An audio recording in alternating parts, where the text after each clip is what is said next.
The state of Missouri will give 900 people $10,000 each as an incentive to get the vaccine. A Fort Scott artist and recovering alcoholic shows how his artwork helped him get his life back on track while beautifying his hometown. The 4 states' most watched news starts now. Missouri Governor Mike Parson announces the state's vaccine incentive program called MoVIP. This is KOAM News at 10. Over the next 3 months, 900 Missourians who have or will get vaccinated will win $10,000 each. Every 2 weeks, 80 winners will be randomly selected and win $10,000. 20 adolescents who are 12 years old or older will also get $10,000 in education credits. We walk past the vaccine every day in every corner of our state. We must all take personal responsibility and do what is right to protect our own health and that of our friends and our families. The governor also announced that local health departments will have funds to give up to $25 to each vaccine recipient, up to a total of $11 million. We have more information on the state's vaccine incentive on our website. That's KOAMnewsnow.com. Missouri Southern State University has also rolled out vaccine incentives. Starting on August 9th, the university will draw weekly prizes for vaccinated faculty and staff. Each Monday, 2 employees will win $250 in Lion Bucks, and all vaccinated employees will get 100 wellness incentive points. On September 1st, 1 employee will win $2,500. There's going to be members of faculty, staff, students that are not vaccinated at this time for whatever reason. We would like to encourage them in any way, shape, or form to get vaccinated, because it would be best for all employees, all students. The program is being paid for with federal stimulus funds. It'll also be available to employees who have qualifying exemptions. A U.S. district judge in Arkansas grants a preliminary injunction blocking the state's near total abortion ban from going into effect while an ACLU lawsuit moves forward. The lawsuit, filed in May, challenges an act passed by the Arkansas General Assembly, which bans abortions unless one is necessary to save the life of the woman. The ban was scheduled to take effect on July 28th. And the ACLU says the law would have banned abortions in nearly every case and imposed stiff criminal penalties on doctors for providing care. The group says the judge's decision makes clear Arkansas's abortion ban is just as unconstitutional as other bans struck down in states like Missouri, Kentucky, Alabama, Ohio, and Georgia. Checking in with Doug Heddy. Not too bad out there at the moment, Doug. No, right now it looks pretty good across the area. And of course, we were warm, kind of teetering on hot for us today. 87, at least the humidity wasn't too bad. Started at 64, advertised 91, so still a couple notches below where we should be for this time of the year. But we are going to start to heat up over the next couple days. Nothing going on outside. Clear skies, looks fine. Down through central and southern parts of Arkansas, we do have a few scattered little thunderstorms, but besides that, we all look pretty good. You can see most of us across the viewing area sitting into the mid 70s. I think we'll drop back to about 68, 67 later on tonight. And we don't have a lot of humidity, so our heat indices are about the same as what our actual temperatures are. We'll drop back to 67, 78 by 10, 85 by noon. High temp starting to creep up there, 89 for a high tomorrow. Of course, the heat really kicks in over the weekend. We're going to look at that here in a bit. See you then. A Fort Scott artist is enhancing parks in the area by painting some large and colorful murals, and they've already become popular tourist attractions. KOAM's Mike Mahoney spoke to artist Stephen Toll, who says his passion for painting helped him escape a life of alcohol addiction. What started as an attempt to clean up graffiti in Fort Scott's Gun Park has turned into something beautiful. There was some derogatory graffiti down there. Someone started covering up, messaged Stephen saying, hey, would you like to go cover this up? Stephen informed me that he was the one already covering up at the cover of Darkness, and that if he had some permission, he could get done a lot quicker, and that's kind of how it started. Fort Scott Mayor Josh Jones is talking about his friend and local artist Stephen Toll, who partnered with the city to create this beautiful butterfly and flower mural in an area of Gun Park that had been defaced. The mural is a hit with park goers, but it's also done a lot for the artist himself. I'm in recovery. I got 3 years clean, but I chose art as a different outlet, for a positive outlet, instead of obviously partying and drinking. Stephen says focusing his energy on something he's passionate about was instrumental in changing his life, and encourages those struggling with addiction to try a similar route. As an addict, you can turn that into a positive if you just channel it into something positive like art, instead of drugs and alcohol. If you take that same mentality and put it towards art, you know, you can go places. And Stephen is going places with his hometown of Fort Scott. He has also completed multiple murals in the city's riverfront park, including this one of Fort Scott hero Gordon Parks. Not only is the art a hit with locals, the murals are also turning heads among visitors. You drive down the riverfront and you see people coming in that are tourists stopping, taking pictures in front of it. It's definitely been an attraction for locals and the tourists that come to town. And that's who Stephen has in mind with his latest work in progress. He's currently painting these angel wings at a Gun Park rest area, which are popular for taking pictures, and he doesn't plan on stopping there. In Fort Scott, Kansas, Mike Mahoney, KOAM News. Some beautiful murals. If you'd like to learn more about Stephen Toll's artwork or photography, you can check out his professional Facebook page. We've put a link to that in this story on KOAMnewsnow.com. Check it out. The Dance Pit in Frontenac, Kansas is celebrating some big accomplishments. The dance team recently went to Branson for a national competition, facing more than a dozen other dance studios. The Dance Pit won 2 national titles and a second runner-up national title. I get to spend time with friends, and I just love dancing because I really get to express how I feel, and it's just very fun. The Dance Pit is also celebrating its 10th year of operations. Congratulations. The Joplin Area Chamber of Commerce shows new medical students around the city. First-year student doctors at Kansas City University's Joplin campus were taken on a guided bus tour. A majority of the students are new to the area, so the chamber wanted to help get them acquainted. Stops they made on the tour included Wildcat Glades, the Empire Market District, and downtown Joplin. So we wanted to offer a chance right at the beginning and say, here's what's in Joplin, come check it out. You know, after a test day, you're gonna wanna go somewhere to decompress, and we wanted to show them some of the great places that Joplin has to offer. School officials say there are about 160 students in this incoming class. Coming up, the man who ran former President Trump's inaugural committee is arrested on charges of acting as an agent of a foreign government.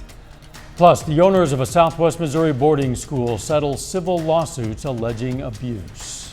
The owners of a now closed girls' boarding school in Humansville, Missouri have settled 4 civil lawsuits alleging sexual and physical abuse.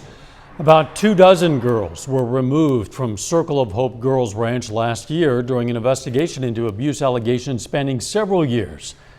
The owners now face 100 criminal charges, including statutory rape, sodomy, physical abuse, and neglect. A GoFundMe has been set up to help the owners and employees of Playmakers Sports Bar and Grill in Chanute, Kansas, which caught fire yesterday. The Chanute Fire Department says they responded to the fire after 5 p.m., found smoke coming out of the second-story window and rear of the building. Firefighters stayed through the night to make sure that fire was out. The Kansas Fire Marshal's office is investigating the fire. Convicted rapist and disgraced Hollywood producer Harvey Weinstein appeared in a Los Angeles courtroom today. He's facing additional sexual assault charges on the West Coast following his conviction for sex crimes in New York.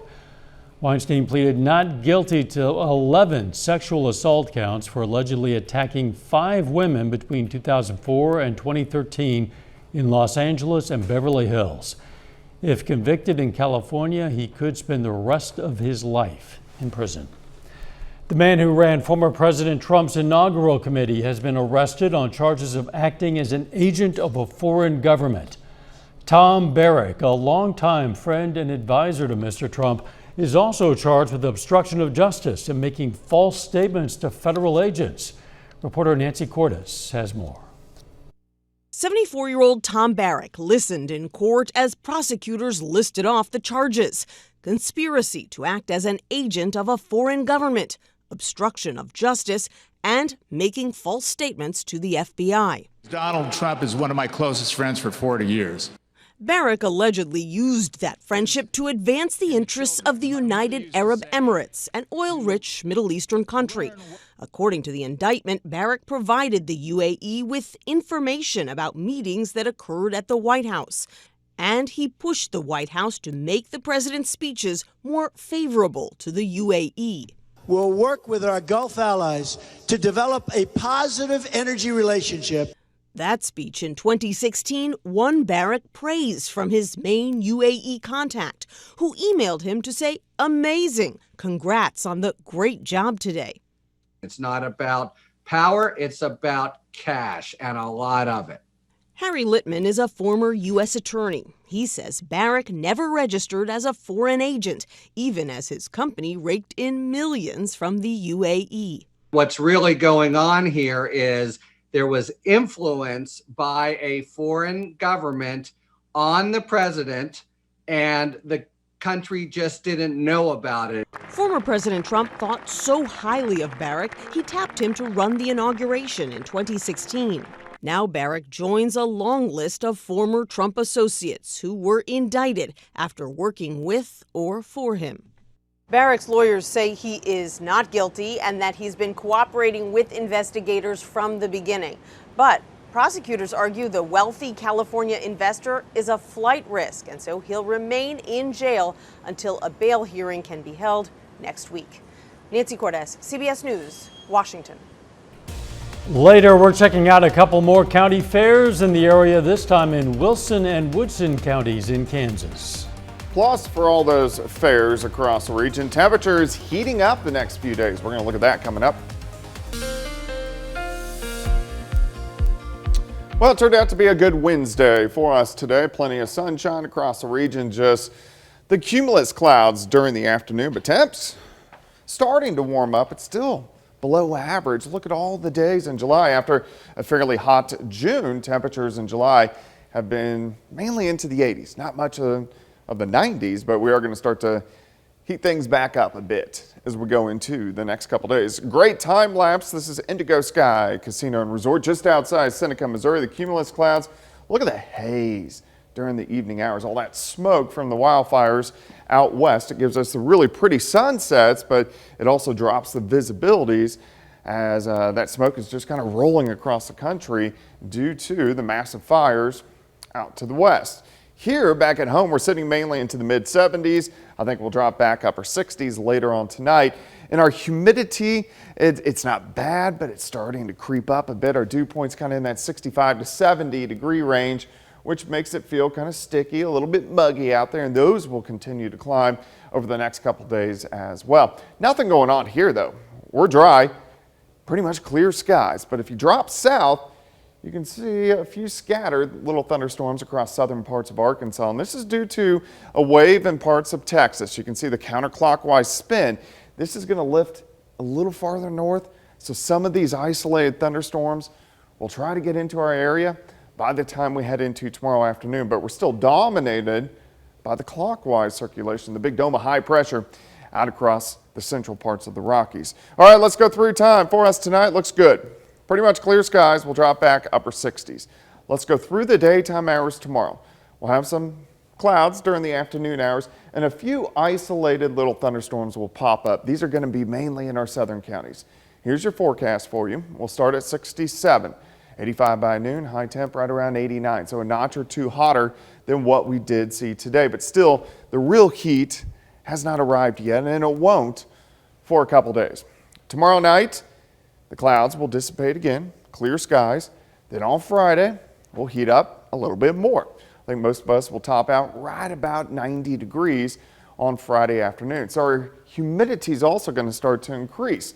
Heat indices tomorrow, 92, 93-ish. Heat indices by Friday, 95 upwards to 100, and then they'll jump above 100 degrees by the time we head into the weekend, also early next week. So we know the heat's moving in. Saturday, a few isolated storms to our southeast. I'll put a slight chance in by the time we head into Sunday, but better chances for at least scattered thunderstorms on Monday into Tuesday as we get a couple weak little waves, which are going to roll in. But the main story here is the heat, the humidity moving in. 89 tomorrow, 90 on Friday, 92 Saturday, up to 94 by Sunday, and then we just kind of hang out into the mid-90s most of next week. It's been unusually mild and wetter than usual this summer. I guess we've been spoiled a little bit. Yeah, that's true. Thanks, Todd. 4 state county fairs continue, including this one in Wilson County, Kansas. It started today in Fredonia, goes until Sunday. Today's events included a 4-H horse show and a free hamburger feed. Just getting to spend time with him. I really like the TLC time, cleaning him up, making him look real nice and pretty, and like show horse basically. Tomorrow's events include several animal judgings, including categories of swine and cattle, also a rabbit and poultry show. Today was the final day of the Woodson County, Kansas Fair. Folks were able to have one last day enjoying all the activities, including a dinner and trophy presentation to all the winners of the livestock shows throughout the fair. The fair was capped off with a livestock sale. You get emotionally attached to these animals. I know this pig this year I'm selling, I'm awful attached to him. He was kind of a comeback story. He was kind of a run of a litter and everything, and we fed him up and he ended up winning his class. We didn't think he was going to make weight, and he made it pretty easily. Some pig. There are several county fairs going on right now in the area. For information on them, go to our website, koamnewsnow.com/events. Still ahead, the Outlaws look to bounce back after a series opening loss, and Fort Scott Community College is offering a new opportunity to female student athletes. Danny Turner has that and more next.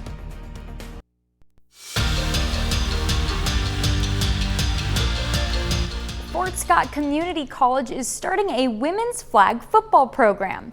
They are one of 11 NJCAA schools to receive a grant given by the NFL. The program is in its early stages, currently recruiting talent. Head coach April Williams expects the team to play a full schedule in its inaugural season, which will be held in the spring of 2023. Fort Scott is eager to be able to provide women with an equal opportunity to pursue the sport of football. Because of the closeness of the relation of two sports, they will feel like, hey, men are playing football and so are women. So I feel like that's just a big thing that, hey, women can really do anything. And it's just going to give them a lot of opportunities to be able to express themselves and be the first women's flag football team at Fort Scott. To be able to be one of the leaders in the region, to be able to provide that new opportunity is something that we're very excited about. The Outlaws are in the midst of a 4-game series with the Bombers. Joplin lost to Sedalia in the opener, 8-3. A doubleheader tonight. In Game 1, the Outlaws needed to bounce back, and that they did. Set the tone with a 9-run first inning, finishing with a blowout 13-3 victory. Logan Klein, the star of the game, 3 for 4. He had 2 doubles and drove in 6 runs. That's nearly half of the team's total runs. Hard to top that excitement of the first game, but the Outlaws make a case. Jeb Jenkins has a grand slam. Caleb Fearstake a 2-run homer. Bombers also play well though. Sedalia wins it 8-6. The Royals are looking to climb out of the bottom of the Central Division standings. Good start to their road series with the Brewers. KC got the win in Milwaukee on Tuesday. Today is Game 2. Andrew Benintendi gets the Royals offense going in the 4th, deep into the left corner, 2-out RBI double. Next batter, Hunter Dozier, gets this one to fall. Benintendi makes it around. Royals up by 2. Later, tie game here, but Nicky Lopez doubles off the back wall. That will score 2, so the Royals regain the lead. And Jorge Soler gives that lead some padding. Solo home run to make it 6-3. That score stands. Royals win and get the series sweep. The Cardinals and the Cubs series is currently tied at 1 game apiece. In Game 3 of 4, Harrison Bader doubles to tie it. Dylan Carlson doubles to give St. Louis a late lead. It's 2-1 in the 9th. We'll be right back. Take time now to honor a local veteran. Dale Gaiman served in the U.S. Army in 1961. The Shell City, Missouri native was stationed in Germany, and we salute Sergeant Dale Gaiman, a four-state hero. Hey, get out the mustard or whatever. It's time to celebrate a summertime staple enjoyed by young and old alike. Today is National Hot Dog Day.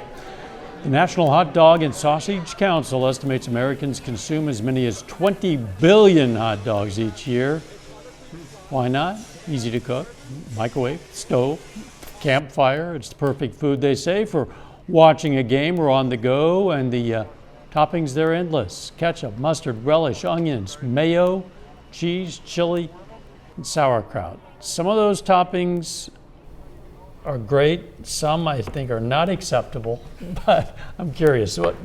First of all, do you eat hot dogs? And if so, what toppings? I had one tonight. Really? Yeah. Topping? Just ketchup, if anything at all. Danny? I'm surprised because I thought plain was the unpopular opinion, but I would go with plain too. Ketchup. I am disappointed. What about you? Chili is great. Sauerkraut is good. If you're going to go with something else, mustard, yes. Ketchup, plain. Mayo is also a wrong answer too, by the way. But that's my opinion. It just happens to be the right opinion. All right, the weather. It's hot. It's going to stay hot. 89 tomorrow, 90 on Friday. Final sports note. Outlaws split a doubleheader tonight. They'll close out the series tomorrow against Sedalia. Very good. Thanks for joining us. Don't forget the morning show, and let's make it a great tomorrow.